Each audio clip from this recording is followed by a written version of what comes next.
आदाब, सत श्री अकाल, जय हिंद दोस्तों। स्वागत है आप सबका आपके अपने चैनल कॉन्सेप्चुअल क्लासेस में। तो आज की इस वीडियो में हम बात करने वाले हैं ओल्ड एनसीईआरटी या न्यू एनसीईआरटी। ये वीडियो जो डिपेंड है आप सबकी डाउट पर। आप सभी ने पिछली वीडियो में जो प्यार दिया है उसके लिए तहे दिल से धन्यवाद। और अब हम बात करेंगे कि जो आपने कमेंट के माध्यम से जो भी डाउट अपने पूछे हैं, इस वीडियो के माध्यम से हम उन सभी डाउट्स को क्लियर करने की कोशिश करेंगे। सबसे बड़ा डाउट तो बच्चों में यही रहा है कि सर ओल्ड एनसीईआरटी और न्यू एनसीईआरटी में हम किन एनसीईआरटीज को पढ़ें। तो हम आज की इस वीडियो में हम बात करेंगे कि ओल्ड एनसीईआरटी और न्यू एनसीईआरटी में क्या क्या डिफरेंसेस हैं और किसको पढ़ना बेटर रहेगा और क्या हमें करना चाहिए अपने इंटरव्यू प्रिपरेशन के समय, डेमो टीचिंग को तैयार करते समय।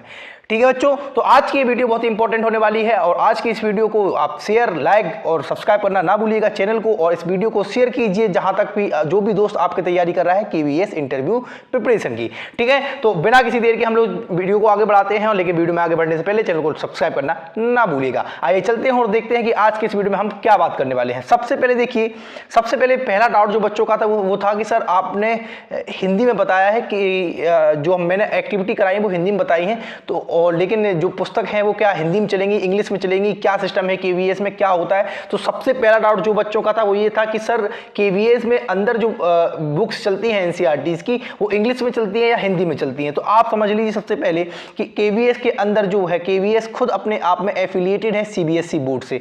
तो चूंकि बच्चों केवीएस सीबीएसई बोर्ड से एफिलिएटेड है, तो अब आप समझ सकते हैं कि यहाँ पे जितनी भी बुक्स चलती होंगी वो सब इंग्लिश में चलती होंगी। इसलिए आपको भी क्या करना है, क्योंकि हिंदी तो हिंदी में ही पढ़ी जाएगी ना। अब ऐसा तो है नहीं कि हिंदी इंग्लिश में पढ़ी जाएगी, हिंदी तो हिंदी में ही होगी। बाकी जितने भी सब्जेक्ट हैं, चाहे वो ईवीएस हो, मैथ्स हो, चाहे वो आपका इंग्लिश हो, वो सभी आपकी किस में होंगी, इंग्लिश में होंगी। इसलिए आपको भी उन बुक्स को इंग्लिश में ही पढ़ना है, इंग्लिश में ही डाउनलोड करना है। आपको मैंने पिछली वीडियो में ये भी बता दिया है कि किस तरीके से आपको कहाँ से फ्री में एनसीईआरटी बुक्स मिलेंगी। अगर आपके पास वो एनसीईआरटी बुक्स नहीं है तो आप जाकर उस वीडियो को देखिए और उस वीडियो के अनुसार आप अपनी फ्री वीडियोस को डाउनलोड कर, फ्री पीडीएफ को डाउनलोड कर सकते हैं। अब दूसरी बात ये पूछी गई कि सर हम अपना डेमो किस लैंग्वेज में तैयार करें, क्या हम अपना डेमो इंग्लिश में ही प्रॉपर तैयार करें या हम अपना डेमो हिंदी में ही प्रॉपर तैयार करें। आखिर क्या तरीका हो, किस तरीके से हम अपना डेमो तैयार करें। तो देखिए, इसका डाउट क्लियर करने के लिए मैंने यहाँ पे लिख दिया कि डेमो आपको जो तैयार करना है वो बाइलिंगुअल करना है। अब ये बाइलिंगुअल का मतलब क्या हुआ, इसको समझिए।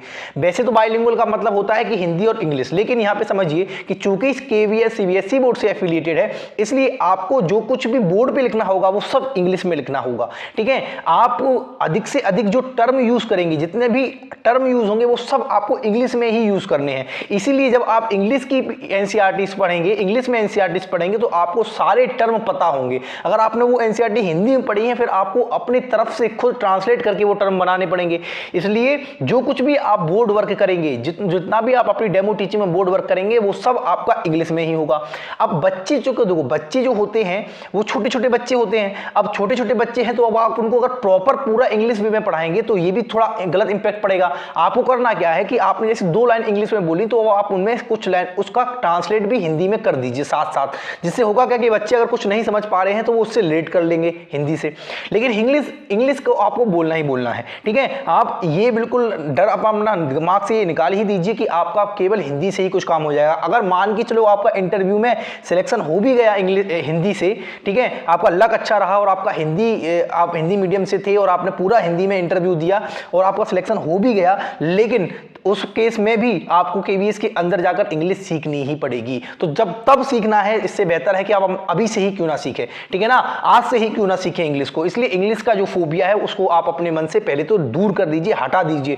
टूटी फूटी जैसी इंग्लिश बोल पाए आपको इंग्लिश बोलना है। ठीक है ना, दीवालों के साथ बोलना है, मकानों के साथ बोलना है, शीशे के सामने बोलना है, घर वालों के सामने बोलना है, दोस्तों के सामने बोलना है। हर एक चीज आपको इंग्लिश में करनी है जब तक आपका इंटरव्यू का प्रोसेस हो नहीं जा रहा है। ठीक है, अब ये 2 डाउट क्लियर हो गए। पहला डाउट था कि केवीएस सीबीएसई बोर्ड से एफिलिएटेड है, इसलिए आपको सारी जो डेमो टीचिंग तैयार करनी है, जितने भी टर्म आपको लिखने हैं बोर्ड पर, जो भी बोर्ड वर्क करना है वो सब इंग्लिश में करना है।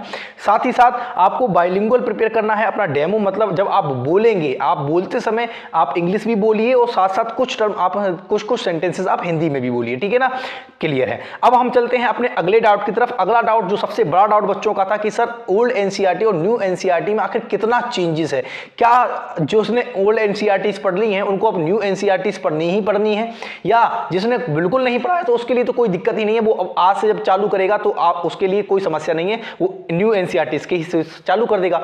तो बात ये उठती है कि जिसने पहले से एनसीईआरटी पढ़ ली है उनको लिए क्या करना होगा। मैं सबसे पहले आप समझिए कि मैं एनसीईआरटीज पर फोकस क्यों दे रहा हूं। पहली बात तो ये समझिए, देखिए आपने अपना पेपर भी देखा होगा, जब आपने अपना पेपर देखा था पीआरटी का जो पेपर हुआ था उसमें आपको कभी अंदाजा था कि कभी भी केवीएस आपसे रिमझिम की स्टोरीज पूछ रहे हिंदी में, बताइए आप, लेकिन आपसे पूछी गई। फिर उसने उन राइटर्स के नेम भी पूछे। इसका मतलब समझ रहे हो ना, इसका मतलब सीधा सीधा है कि आप पर वो केवीएस चाहता है कि आप पहले से ही ट्रेंड होके आए, ठीक है ना, उनको ट्रेंड ना करना पड़े, आप पहले से ही ट्रेंड होके आए। इसका मतलब है कि आपको पहले से ही कम से कम एनसीईआरटीज के बारे में पता हो, एनसीईआरटीज के अंदर क्या क्या एक्टिविटीज हैं, किस तरीके से एनसीईआरटीज में चैप्टर को फॉर्मेशन किया गया है, किस तरीके से बनाया गया है, वो सब आपको मालूम होना चाहिए। इसलिए एनसीईआरटी पर फोकस तो इंटरव्यू के दौरान भी होगा, इंटरव्यूअर आपसे एनसीईआरटी से ही चीजें पूछेगा, इसलिए आपको एनसीईआरटी पढ़नी ही पढ़नी है। ठीक है, कैसे पढ़नी है वो मैंने आपको बता दिया है। जरूरी नहीं है कि आप हर एक चैप्टर को बहुत डीपली पढ़ें, आपको जो डेमो तैयार करना है आप उसके लिए तो अपना एनसीईआरटीज को पूरा पढ़ें उस चैप्टर को, और जिसका डेमो आपको तैयार नहीं करना है, ठीक है, उसके लिए आप क्या करेंगे, एनसीईआरटीज को थोरोली पढ़ते चले जाएंगे। अब बात ये उठती है कि सबसे पहला जो सवाल है, पहले हम ये देखते हैं कि ओल्ड एनसीईआरटीज में मतलब देखिए किस किस की क्लास की एनसीईआरटीज चेंज हुई हैं, ये मैं पिछली वीडियो में भी बता चुका हूं, यहां पे भी देख लेते हैं। देखिए अगर हम बात करें कि क्लास 1 और क्लास 2 की, क्लास 1 और क्लास 2 की जो एनसीईआरटीज हैं वो चेंज हुई हैं, ठीक है ना, वो चेंज हुई हैं, वो प्रॉपर पूरी चेंज हुई हैं। ऐसा नहीं है कि केवल नाम चेंज हुआ है, वो पूरी प्रॉपर चेंज हुई हैं। अगर आप ओल्ड एनसीईआरटीज को उठाएंगे और न्यू एनसीईआरटीज को उठाएंगे तो आप देखेंगे कि पूरी चेंज हुई है, ठीक है। जो स्टोरीज और जो पोएम्स वहां थी वो यहां नहीं है, यहां कुछ नई और अच्छी तरीके से आई हैं। और यकीन मानिए अब जो एनसीईआरटीज आई हैं वो पिछले से बहुत बेहतर है, उनकी प्रिंटिंग भी बहुत बेहतर है, उनकी डायग्राम और पिक्टोरियल रिप्रेजेंटेशन भी बहुत बेहतर बनाया गया है, ठीक है ना। अब यहाँ पे देख लीजिए कि यहाँ पे हमने कहा कि पहले जो ओल्ड एनसीईआरटीज की अगर हम बात करें तो क्लास 1 और क्लास 2 में जो चलती थी वो चलती थी आपकी, देखो एक तो चलती थी हिंदी में रिमझिम चलती थी, इंग्लिश में मैरी गोल्ड चलती थी, और मैथ में आपका जो चलता था वो चलता था मैथ मैजिक, ठीक है ना। क्या चलता था, मैथ मैजिक चलता था, ठीक है, यानी गणित का जादू चलता था। हिंदी में उसको बोलते हैं गणित का जादू और इंग्लिश में मैथ मैजिक, क्लियर है। अब ये बात उठती है कि ये तो ओल्ड एनसीईआरटीज हैं, न्यू एनसीईआरटीज में क्या हो गया वो समझिए। न्यू एनसीईआरटीज क्लास 1 और क्लास 2 की पूरी ही चेंज हो गई हैं, ठीक है, पूरी ही चेंज हो गई हैं, और उनके नाम भी चेंज हो गए हैं, इनके अंदर का कंटेंट। अब देखो मैथ में कंटेंट क्या होगा, मैथ जिसने ओल्ड एनसीईआरटीज पढ़ ली हैं क्या उसको न्यू एनसीईआरटीज पढ़ना जरूरी है? नहीं जरूरी है। क्यों? क्योंकि मैथ में तो देखो क्लास 1 में उसको पहले जो सिखाया गया है नंबर्स के बारे में, कि पहले एक एक अंकों की संख्या सिखाई गई है 1 से 9 तक, फिर उसको 0 सिखाया गया, फिर 10 कैसे बनता है वो सिखाया गया, फिर उसको 2 डिजिट नंबर सिखाए गए हैं, समझ रहे हो, ये क्लास 1 के ही टॉपिक हैं। फिर 2 डिजिट नंबर के बाद उसको फिर एडिशन सिखाया गया है, ठीक है, एडिशन भी कैसा, सिंपल वाला, एक एक डिजिट की अंकों को जोड़ने वाला एडिशन सिखाया गया है, फिर उसको एक एक अंकों की सब्ट्रैक्शन भी सिखाया गया है, ठीक है। तो ये कंटेंट तो उसमें तब भी था अभी भी है, लेकिन क्या है उसके अंदर की जो स्टोरीज हैं, कहानियां हैं, एक्टिविटीज हैं, उनमें बदलाव आया है, ठीक है। तो अगर आप पहले से पढ़ चुके हैं और नहीं पढ़ना चाहते हैं, समय की कमी है अगर आपको लग रही है तो आप ना पढ़िए, इसको स्किप कर सकते हैं। लेकिन अगर आपके पास समय है, ठीक है, जैसे अभी तो रिजल्ट नहीं आया है, रिजल्ट आने में अभी समय है, और रिजल्ट आने के बाद भी आपको 10 से 12 दिन का समय मिलेगा, तो अगर आप चाहें तो इसको फिर से आप रिवाइज कर सकते हैं, रिवीजन के रूप में आप इसको ले सकते हैं, दोबारा से पढ़ सकते हैं। और यकीन मानिए आपको बहुत, अगर आप इंटरेस्टिंग वे में पढ़ेंगे तो आपको बहुत मजा भी आएगा, और मजा आने के साथ साथ आपकी डेमो टीचिंग पूरी तैयार हो जाएगी। अब आप एक चीज सबसे पहले समझ लीजिए, जो इंटरनल इनपुट जो मुझे मिला है वो आप समझ लीजिए। इंटरनल इनपुट बहुत इंपॉर्टेंट है आपके लिए, इंटरव्यू के सामने इंटरव्यूअर आपके लिए क्या रखने वाला है ये आप समझ लीजिए, ये होना ही होना है आपके इंटरव्यू में। पहली चीज एनसीईआरटी पे फोकस होगा। दूसरी चीज ये होगी कि जरूरी नहीं है, जैसे कि आप देख रहे हो ना कि सभी यूट्यूबर कह रहे हैं कि नहीं आपका ही पढ़ाया हुआ मिल जाएगा, आपका ही पढ़ाया हुआ मिल जाएगा, आपसे खुद पूछ लेगा कि कौन सी डेमो टीचिंग को क्या तैयार करके आए हो, पढ़ा दीजिए। नहीं, अगर आपका बहुत अच्छा लग रहा तो इंटरव्यूअर आपसे पूछ लेगा कि आप जो प्रिपेयर करके आए हैं आप वो डेमो टीचिंग दे दीजिए। लेकिन मोस्ट प्रोबेबली चांस ये है, 100 में से 80% चांस ये होगा कि वो खुद अपने आप से तुम्हें कंटेंट बताएगा कि तुम जाओ और ये वाला चैप्टर इस क्लास को पढ़ा दो, ठीक है ना। जैसे उसने सीधा कह दिया आपसे कि जाइए और डिवीजन पढ़ा दीजिए क्लास 2 को, ठीक है। तो क्लास 2 को डिवीजन पढ़ाते समय क्लास 2 की लेवल से सोचना है, और क्लास 3 या क्लास 4 का बोलेगा तो उस हिसाब से सोचना है। अब बात ये उठती है कि अब आपने उसने बोल दिया कि जाओ डिवीजन पढ़ा दो क्लास 4 को, कैसे पढ़ाओगे? अब उसने क्लास 4 को डिवीजन बोला है और आपको डिवीजन आता तो है लेकिन आप तैयार करके नहीं आए हैं। आप तैयार करके गए थे एलसीएम एचसीएफ, क्योंकि सभी देख रहे हो आप लोग, जितने भी यूट्यूबर्स हैं सभी एलसीएम एचसीएफ ही करवा रहे हैं आपको। तो उसने बोल दिया, उसने बोला डिवीजन कराना है, आप तैयार करके गए थे एलसीएम एचसीएफ। अब क्या होगा? अब अगर आपने ये बोल दिया इससे कि सर ये मैं प्रिपेयर करके नहीं आया हूं, तो क्या मैं दूसरी चीज जो मैं प्रिपेयर करके आया हूं क्या मैं वो आपके सामने रिप्रेजेंट कर सकता हूं एज अ डेमो? तो अब देखिए, इस चीज के कहने पे दो चीजें होंगी। पहली, नेगेटिव इंपैक्ट, भारी नेगेटिव इंपैक्ट उस पर पड़ेगा। क्यों? क्योंकि एक तो उसने डिवीजन पूछा है, छोटा सा चैप्टर, क्लास 1 से क्लास 5 तक होती ही कितनी मैथ है, समझ रहे हो ना? एडिशन, मल्टीप्लिकेशन, डिवीजन, टेबल्स, यही सब तो होती हैं। अब इनको अगर अच्छे से तुमने पढ़ा दिया तो आपका डेमो अच्छा हो गया। अगर थोड़ा एनर्जेटिक वे में पढ़ा दिया, थोड़ा अच्छे से पढ़ा दिया, थोड़ी क्लास में माहौल अच्छा कर दिया, तो आपका डेमो अच्छा हो गया। ठीक है, अब आपने ये बोल दिया उसको कि नहीं सर मुझे डिवीजन, मतलब मैं डिवीजन नहीं पढ़ाऊंगा, मैं प्रिपेयर करके नहीं आया। इसका मतलब क्या है? इसका मतलब ये है कि आपको डिवीजन ही नहीं आता है, बच्चों कैसे डिवीजन पढ़ाएंगे? तो इसका एक नेगेटिव इंपैक्ट उस पर पड़ेगा। फिर दूसरा ये चीज है कि जब आप अपना, अगर अब उसने ये बोल दिया कि नहीं आप जो प्रिपेयर करके आए हैं पढ़ा दीजिए, अब तब आपने जो तैयार किया है आपने पढ़ा दिया। अब इस नेगेटिव इंपैक्ट जो पहले उस पर पड़ा है उसका थोड़ा बहुत असर तो कम होगा, लेकिन नेगेटिव इंपैक्ट तो पड़ चुका है ना उस पर।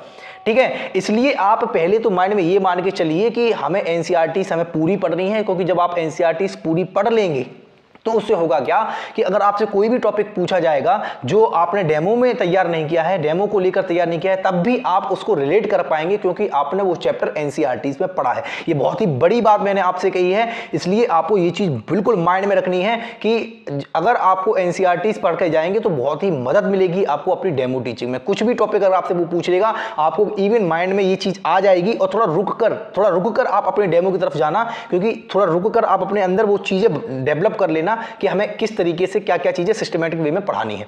क्लियर है इतनी बात? चलिए, ये तो हो गई न्यू एनसीईआरटीज। अब हम लोग न्यू एनसीईआरटीज की बात करें तो देखो, पुरानी एनसीईआरटीज की हम लोगों ने बात कर ली है, इसमें रिमझिम, मैरीगोल्ड और मैथमेटिक्स थी। क्लास 1 और क्लास 2 की एनसीईआरटीज जो नई आई हैं वो पूरी चेंज हो गई हैं। जैसे हिंदी में वहां रिमझिम थी, यहां इसका नाम सारंगी है।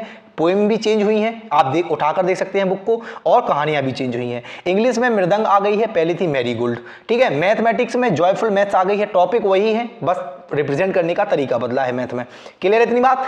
ठीक है, तो मैथ्स में आपकी जॉयफुल मैथ्स हो गई है, यानी आनंदमय गणित, उसको हिंदी में बोलेंगे। अब आ जाइए, हम लोग चलते हैं क्लास 3rd एंड 4th और 5th की तरफ।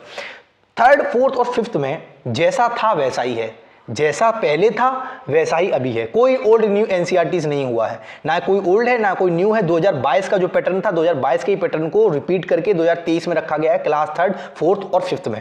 ठीक है, तो हिंदी में जैसे पहले रिमझिम चलती थी वैसी रिमझिम यहाँ पे भी चल रही है, मैरीगोल्ड चलती थी वैसी मैरीगोल्ड यहाँ पे चल रही है। मैथमेटिक्स में देखिए, मैथमेटिक्स में उसका नाम उन्होंने क्या रखा है, वही आपका जो आप बुक टाइटल पर जाएंगे, जब आपको मैंने जो पोर्टल बताया था एनसीईआरटीज का, उसमें जब आप बुक टाइटल पे जाएंगे तो मैथमेटिक्स टॉपिक, आप सब्जेक्ट भी मैथमेटिक्स चुनेंगे और बुक टाइटल भी मैथमेटिक्स है। लेकिन जब उसकी बुक डाउनलोड हो रही होगी ना, तो उसमें लिखा हुआ होगा मैथ मैजिक। ठीक है ना, जैसे पहले लिखा हुआ था गणित का जादू, वैसे यहाँ पे भी मैथमेटिक्स में क्या होगा, गणित का जादू।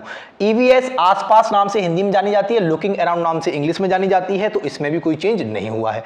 तो जिसने पहले से एनसीईआरटीज पढ़ ली है 3rd, 4th, 5th की, उसके लिए तो बहुत वेल एंड एनफ, बहुत ही अच्छा तरीका है, क्योंकि अब उसको पढ़ने की जरूरत नहीं है, क्योंकि जो पहले पढ़ा था वही है। ठीक है, तो ये बहुत बड़ा डाउट था लोगों के बीच में कि ओल्ड एनसीईआरटीज और न्यू एनसीईआरटीज में किसको फॉलो करना है।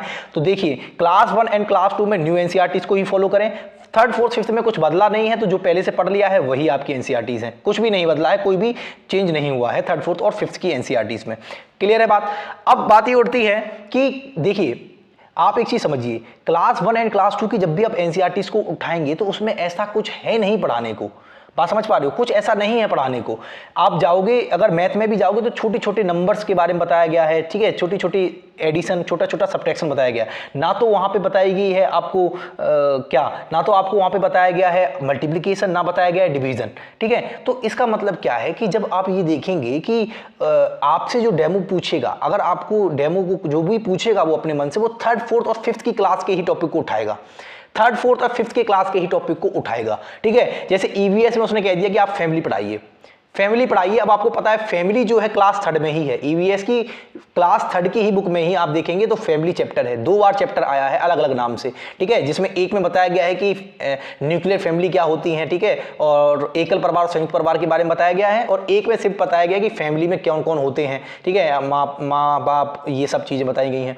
तो आप जब ये देखेंगे कि एनसीईआरटीज की जब भी आप बात करेंगे तो अगर आपकी डेमो में बात करेगा तो आप सबसे ज्यादा जो फोकस रखना वो क्लास थर्ड, फोर्थ और फिफ्थ की एनसीईआरटीज पर सबसे ज्यादा फोकस रखना, ठीक है। क्लास 1 एंड क्लास 2 की पढ़ना, लेकिन फोकस जो रखना वो सबसे ज्यादा थर्ड, फोर्थ और फिफ्थ की क्लास पर रखना, क्योंकि थर्ड, फोर्थ और फिफ्थ में ही सबसे ज्यादा टॉपिक बनते हैं पूछने के लिए, क्योंकि यहीं पर आपका मल्टीपल्स आ जाता है, यहीं पर आपका फैक्टर्स आ जाता है, यहीं पर आपका जो है क्या आ जाता है, यहीं पर आपका एलसीएम आ जाता है, एचसीएफ आ जाता है, यहीं पर जो बड़ी बड़ी आप चैप्टर सुन रहे हो ना वो सभी यहीं क्लास थर्ड, फोर्थ और फिफ्थ में आएंगे। इसलिए फोकस जो रखना है सबसे ज्यादा थर्ड, फोर्थ और फिफ्थ की एनसीईआरटीज में रखना है, ठीक है। पढ़ना आपको पूरी 5 क्लास की एनसीईआरटीज है।